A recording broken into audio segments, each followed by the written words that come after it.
Hello बच्चों, स्वागत है आपका एक बार फिर अपने YouTube channel APS science customer में। तो बच्चों, लास्ट हमने अमीटर के बारे में पढ़ा था, चैप्टर 7 कंटिन्यू। तो हमने देखा था कि हमने किस तरह एक धारा मापी से अमीटर बनाया था। ये हमने लास्ट वीडियो में पढ़ा था, धारा मापी का अमीटर में रूपांतरण। तो हमने क्या सीखा था कि धारा मापी के समांतर क्रम में, किस क्रम में, समांतर क्रम में क्या लगा दो, एक शंट लगा दो। क्या लगा दो? एक शंट। तो ये जो पूरी व्यवस्था है ये क्या बन जाती है? अमीटर बन जाती है। ठीक है, हमने शंट का वैल्यू भी निकाला था। अब ध्यान हो तो IG upon I minus IG into में G। ठीक है, IG क्या थी? धारा मापी में जो धारा जाती है पूर्ण विक्षेप के लिए वो IG थी, और I टोटल करंट होता था। ठीक है, तो हमने धारा मापी का अमीटर में रूपांतरण पढ़ लिया था। तो आज जो लास्ट टॉपिक है हमारा, चैप्टर 7 का लास्ट, आज हम पढ़ेंगे कि हम किस तरह धारा मापी को वोल्टमीटर में रूपांतरित कर सकते हैं। तो आज का टॉपिक हमारा क्या है? धारा मापी का वोल्टमीटर में रूपांतरण।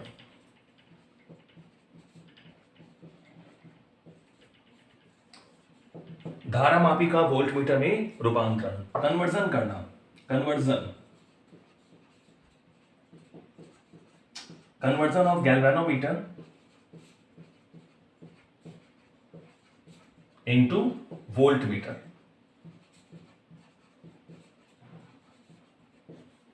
Conversion of galvanometer into voltmeter. ठीक है, तो धारा मापी का हमें किस में रूपांतरण करना है? वोल्टमीटर में। यानी हमें क्या बनाना है भाई? वोल्टमीटर बनाना है। क्या बनाना है? वोल्टमीटर।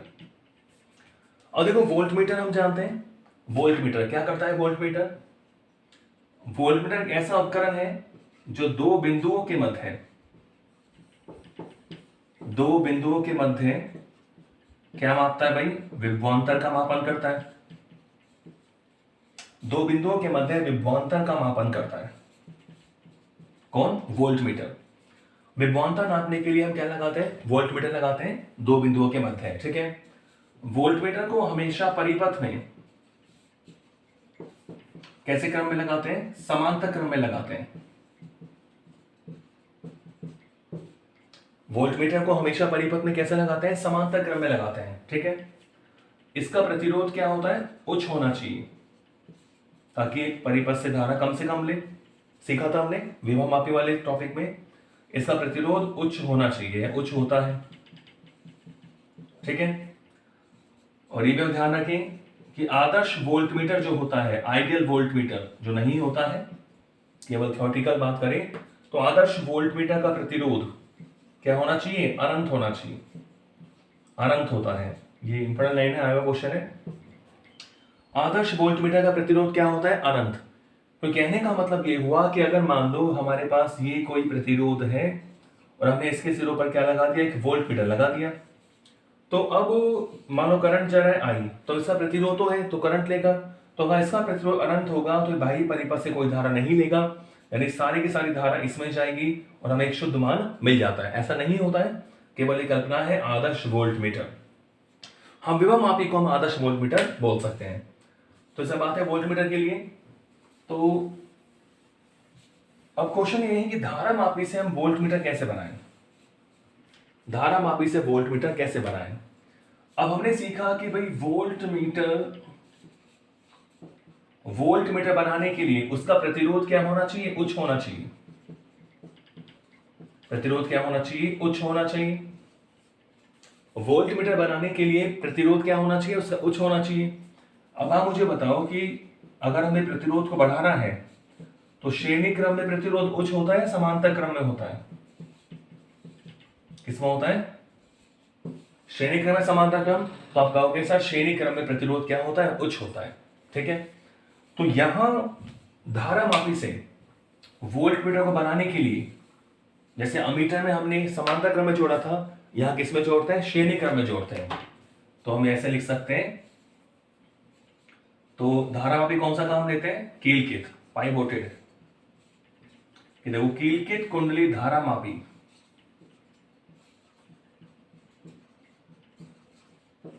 का वोल्ट मीटर में,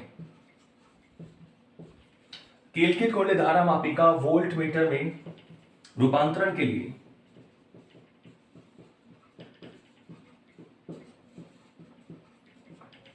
कीलकित कुंडली धारामापी हम लेते हैं, पाइवोटेड कॉइल गैल्वेनोमीटर हम लेते हैं।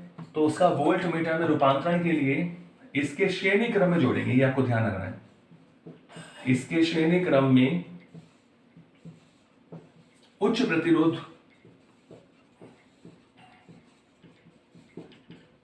संयोजित करते हैं।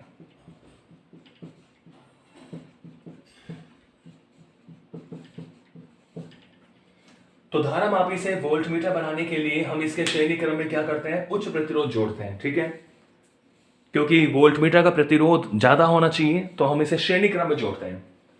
तो इसका आप एक बार सर्किट देखें। देखो सेम वही पहले की तरह, बस अब हमें किस में जोड़ना है, श्रेणी क्रम में जोड़ना है। तो पहले तो मैं आपको एक वो बना के दिखा देता हूं, इसका एक सिंपल डायग्राम, फिर अपन इसको उस तरह बना लेंगे। देखो तो सपोज करो मेरे पास ये कोई धारामापी है, ये जी धारामापी का क्या हो गया, प्रतिरोध। तो इसके श्रेणी क्रम में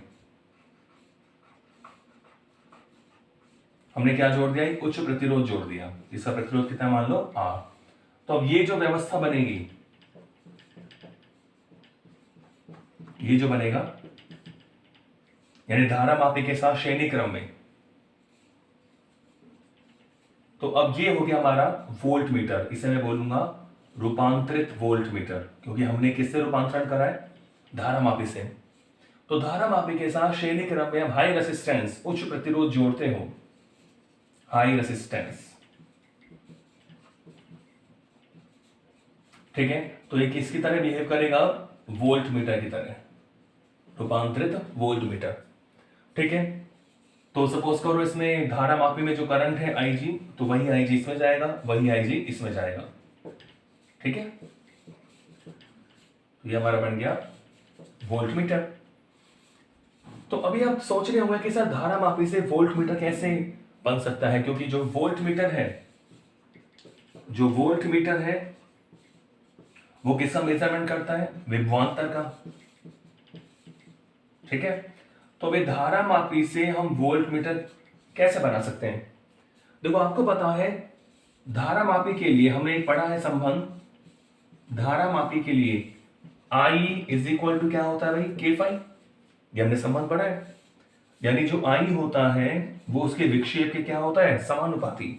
ये तो कांस्टेंट था, ये क्या था, कांस्टेंट। क्या बोलते थे के को, धारामापी का परिवर्तन गुणांक। ये तो क्या था भाई, कांस्टेंट था। तो I is equal to K∅, तो I समानुपाती क्या होता है, phi, यानी जो विक्षेप है वही धारा को बताएगा। विक्षेप समानुपाती है धारा की, तो जो विक्षेप है वही धारा को शो कर देगा। और ओम के नियम से हम क्या जानते हैं, ओम के नियम से आपने पढ़ा है कि V समानुपाती क्या होता है, I। अगर अब इन दोनों को मिला दें तो क्या हो गया, V समानुपाती I समानुपाती phi। तो हम धारामापी से विक्षेप भी तो देखते हैं, तो जो विक्षेप है वही किसको बताएगा, विभवांतर को बताएगा, क्योंकि V समानुपाती क्या होता है, I। तो धारामापी को अमीटर में भी रूपांतरण कर सकते हैं, क्योंकि धारा का मापन हो सकता है। धारामापी को वोल्ट मीटर में भी रूपांतरित किया जा सकता है, क्योंकि यहां से विभवांतर का भी मापन होता है।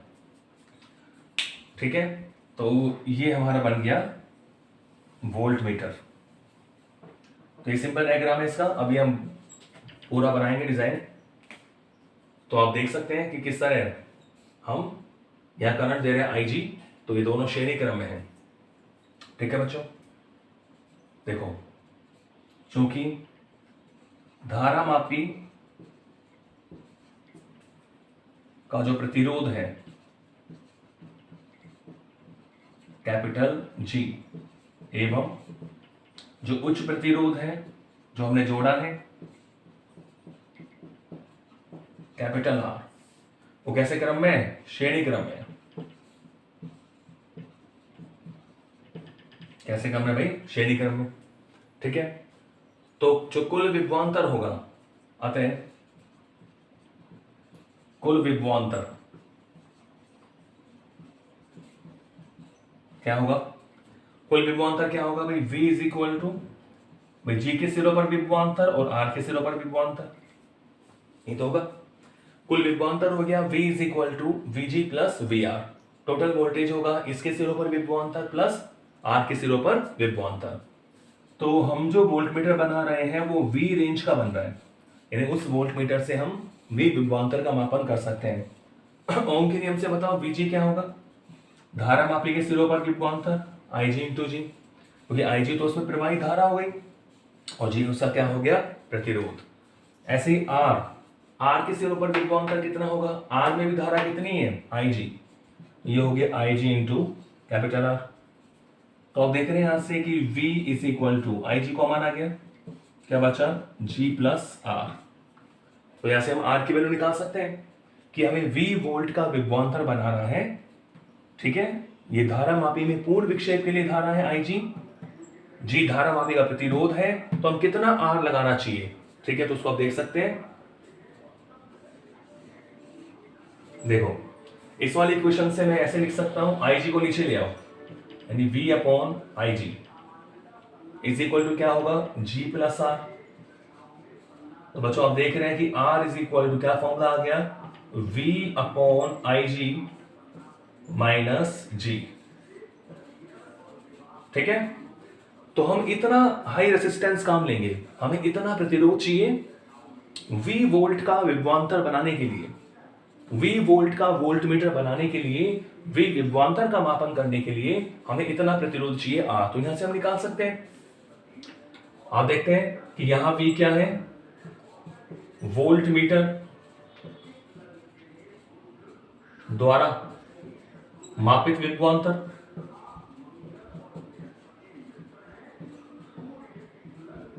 जैसे इसी परास बोल सकते हैं। वोल्टमीटर द्वारा, चलो परास ज्यादा सही है, परास ज्यादा बेस्ट रहेगा लिखने में, कि V क्या हो गया? वोल्टमीटर की परास। वोल्टमीटर की परास है ये रेंज, कि आपको V वोल्ट का विभवांतर ये वोल्टमीटर बना रहा है। IG क्या है? IG है धारा मापी में पूर्ण विक्षेप के लिए धारा, पूर्ण विक्षेप के लिए धारा।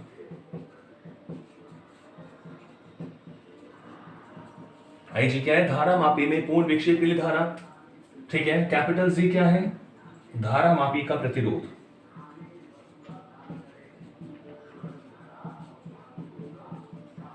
धारा मापी का प्रतिरोध। ठीक है, और R तो है हमारे पास उच्च प्रतिरोध।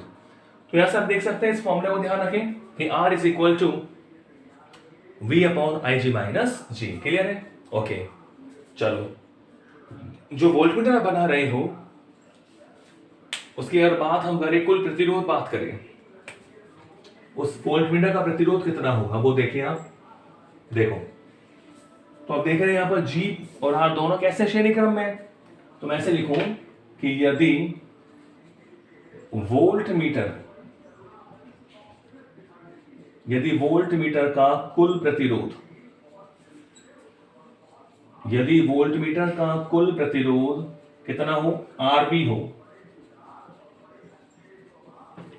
RV हो तो क्या लिख सकते हैं हम? भाई दोनों श्रेणी क्रम में है, तो बच्चों RV इज इक्वल टू क्या हो जाएगा? श्रेणी क्रम में क्या फॉर्मूला होता है? R1 प्लस R2 यानी G प्लस R। तो यदि वोल्टमीटर का कुल प्रतिरोध RV हो तो RV को हम क्या लिख सकते हैं? G plus R। ये हो गया वोल्टमीटर का कुल प्रतिरोध। R नहीं है वोल्टमीटर का कुल प्रतिरोध, R तो क्या है कि आपने धारामापी के साथ जो श्रेणी क्रम में जोड़ा है उसका प्रतिरोध है, उच्च प्रतिरोध है। ठीक है, बाकी वोल्टमीटर का तो टोटल हो जाएगा G प्लस R। तो ये हो गया आपका टॉपिक, रूपांतरित वोल्टमीटर बनाना इस तरह।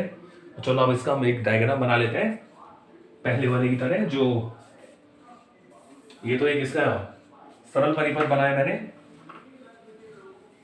और देखें इसका हम किस तरह डायग्राम बना सकते हैं। तो हमें अब कौन से क्रम में जोड़ना है? श्रेणी क्रम में।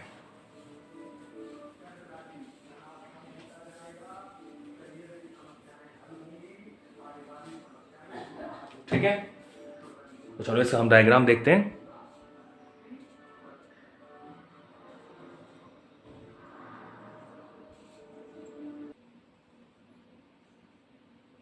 देखिए, तो ये हमें पता ही है कि हमारे पास ये कुंडली होती है,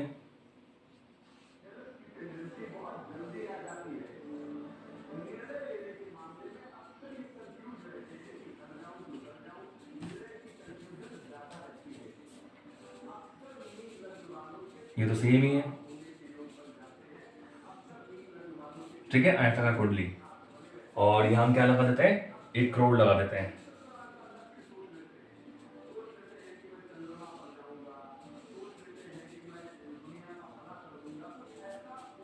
ठीक है भाई,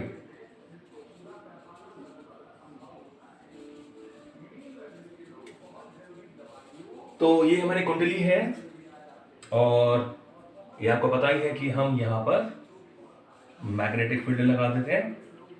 एक तो एन सिरा, फिर सिरा क्या हो गया? एस। ठीक है, तो अब इस दोनों सिरों पर हम, आपको पता है, कीलक लगाते हैं। तो यहां हमने कीलक लगा दिया।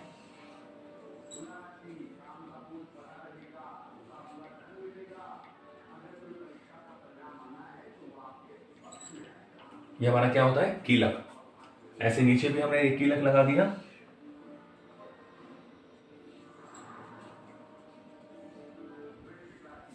क्लियर? ओके। और आपको पता है यहां पर एक संकेतक लगा होता है जो एक पैमाने पर घूमता है। ठीक है, ये हमारा पैमाना होता है। 0 क्या होता है इसका? बिल्कुल बीच में। ओके, इसको चाहे से बना लो आप। अब बात आती है हमारे स्प्रिंग लगाते हैं। क्या लगाते हैं? स्प्रिंग। ओके, तो आप देख सकते हैं एक स्प्रिंग तो हम यहां इस तरह ज्वाइंट करते हैं, तो इसको हम इस तरह ले जाते हैं। तो ये हमारा हो गया T1। क्या हो गया बच्चों? T1। ओके, हमें श्रेणी क्रम में जोड़ना है, ध्यान रखना।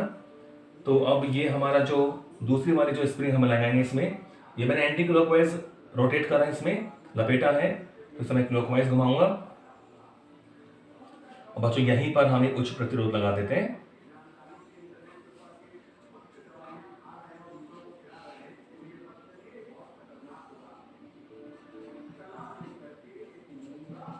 T2, ये हो गया कैपिटल R।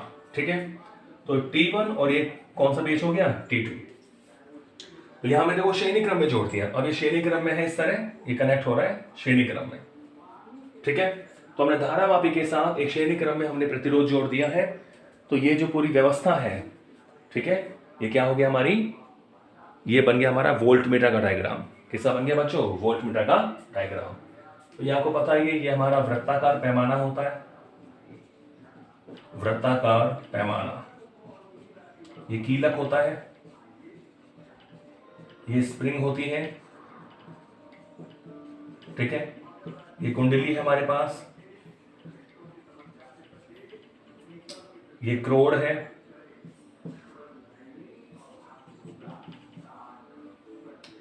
ये हमारा संकेतक होता है।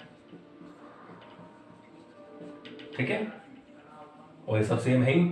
और यार क्या होता है? हाई रेसिस्टेंस, उच्च प्रतिरोध।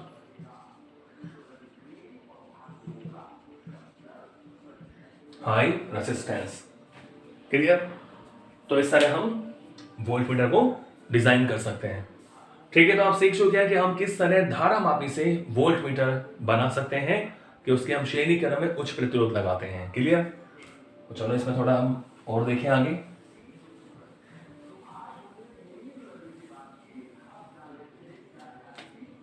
तो बच्चों इसमें आप देख सकते हो कि अमीटर हमने पढ़ा और वोल्ट मीटर हमने पढ़ा।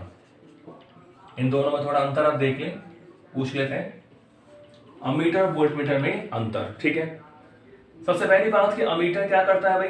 धारा का मापन करता है। अमीटर किसका मापन करता है? धारा का मापन। और वोल्टमीटर क्या करता है? दो बिंदुओं के मध्य, दो बिंदुओं के मध्य ये क्या मापता है? विभवांतर का मापन करता है।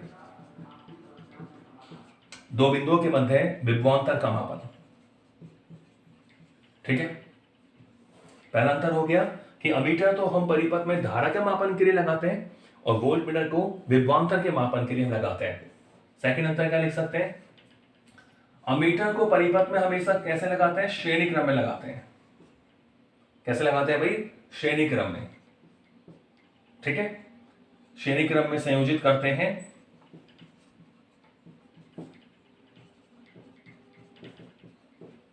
क्योंकि श्रेणी क्रम में धारा का मान समान होता है। श्रेणी क्रम में संयोजित करते हैं ताकि सारी की सारी धारा इसमें से होकर जाए, ताकि परिपथ में बहने वाली संपूर्ण धारा इसमें से प्रवाहित हो।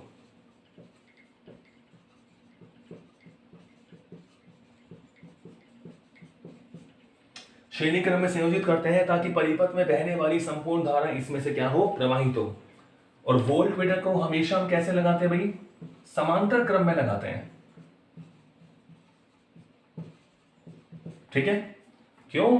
क्योंकि यह दो बिंदुओं के मध्य है।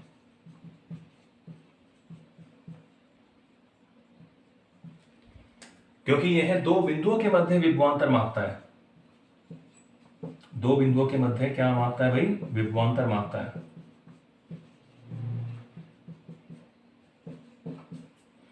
तो वोल्टमीटर को हमेशा हम कैसे लगाते हैं? समांतर क्रम में लगाते हैं, क्योंकि ये दो पॉइंट्स के पैरेलल, दो पॉइंट के मध्य क्या नापता है? विभवांतर। और अमीटर को हमेशा कैसे लगाते हैं भाई? श्रेणी क्रम में लगाते हैं। ठीक है, अमीटर का जो प्रतिरोध है वो न्यूनतम होना चाहिए। प्रतिरोध क्या होना चाहिए? अल्प। और इसका प्रतिरोध क्या होना चाहिए? उच्च होना चाहिए। इसका प्रतिरोध कैसा होना चाहिए भाई? उच्च होना चाहिए। ठीक है, और देखें, ध्यान रखें आप, आदर्श अमीटर, आदर्श अमीटर का जो प्रतिरोध होता है वो क्या होता है भाई? शून्य होता है। आदर्श अमीटर का प्रतिरोध क्या होता है? शून्य। ठीक है, और ऐसे आदर्श जो होता नहीं है, केवल थ्योरेटिकल है। ऐसे हम आदर्श वोल्टमीटर की बात करें, आदर्श वोल्टमीटर, तो आदर्श वोल्टमीटर का जो प्रतिरोध है वो क्या होता है? अनंत होता है। आदर्श वोल्टमीटर का जो प्रतिरोध होगा, resistance of ideal voltmeter is infinity and resistance of ideal ammeter is 0। ठीक है, ओके। तो ये बात है भाई अमीटर और वोल्टमीटर। और ये भी हम लिख सकते हैं कि इसको बनाते कैसे हैं कि धारा मापी, वो भी कौन सा? कीलकित। दो पढ़े ना, एक तो निलंबित होता है, कीलकित होता है। तो धारा मापी के साथ समांतर क्रम में क्या लगा दो? शंट लगा दो। शंट का मतलब क्या होता है? अल्प प्रतिरोध।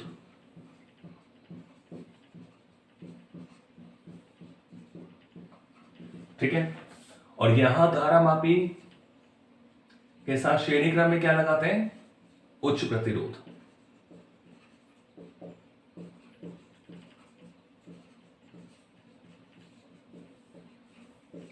ठीक है, श्रेणी क्रम में क्या लगाएंगे? उच्च प्रतिरोध। तो आपने देख लिया है अमीटर वोल्टमीटर में अंतर। ठीक है,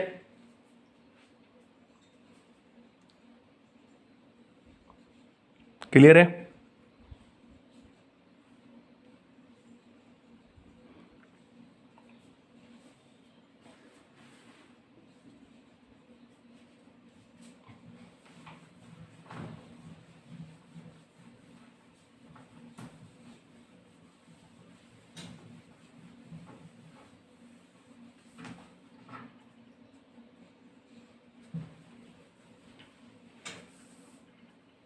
तो बच्चों इसी के साथ ही हमारा चैप्टर नंबर 7 यानी यूनिट 3 कंप्लीट होती है। ठीक है, तो हमारे देखो बच्चों टोटल चैप्टर हमारे जो है वो 7 कंप्लीट हो चुके हैं।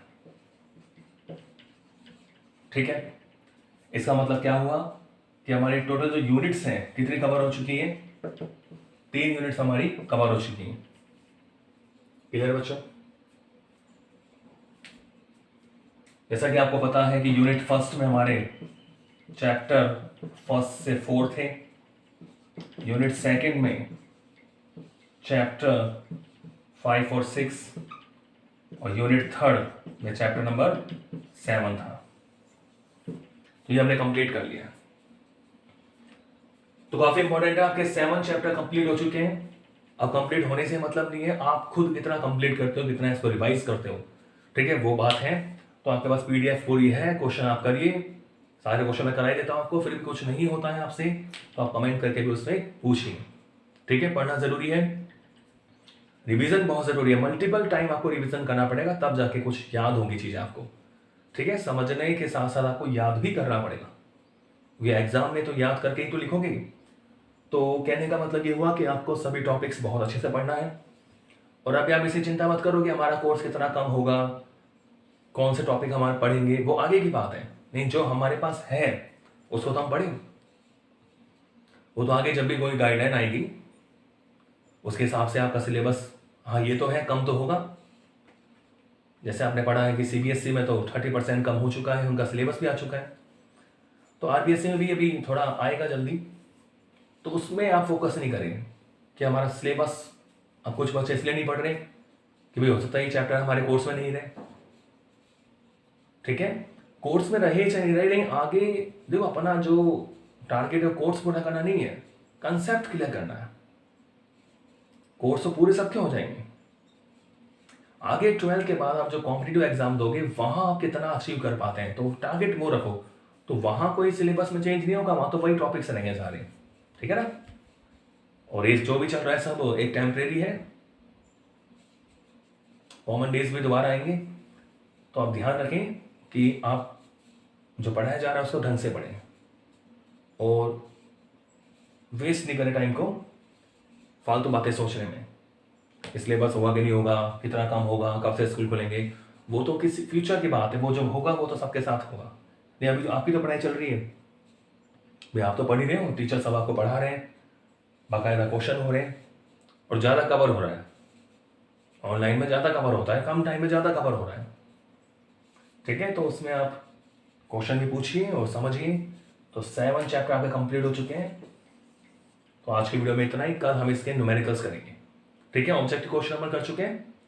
हाँ, वो 2-3 क्वेश्चन धारा मापी से संबंधित रह चुके थे, उनको करेंगे और आप करिए आज सॉल्व, और कल हम इसको कंप्लीटली न्यूमेरिकल इसके करेंगे। ठीक है, आज के लिए इतना ही, मिलता है नेक्स्ट वीडियो में। Thank you.